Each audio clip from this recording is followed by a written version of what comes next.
Well, I'll talk about the Jones Beach first. You know, Jones Beach is on in one side, the wonderful side of Robert Moses. He creates the world's greatest bathing beach.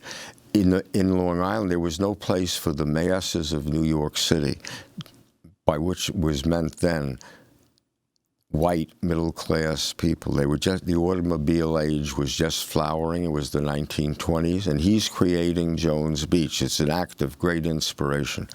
But he doesn't want poor people, and in particular poor people of color, to use Jones Beach.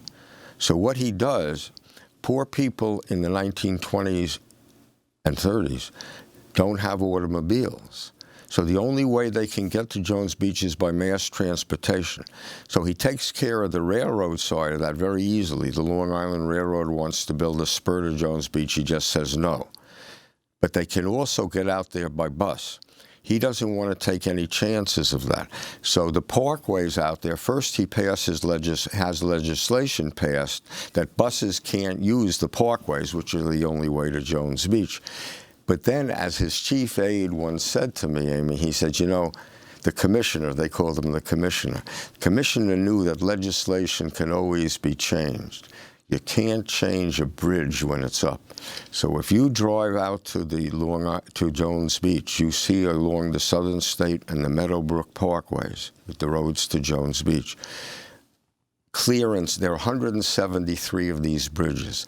Clearance 13.9 inches, clearance 10 feet, because buses needed 14 feet of clearance, so people couldn't get there to buses. One of the revelatory moments of my life and Ina's life, I wanted to see how this affected over the decades. So now I'm doing the Power Broker. It's not 1930 anymore when he opened it.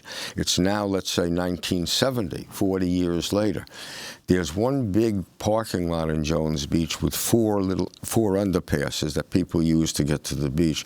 We stood there, I had a pad, and I said whites, Latinos, blacks.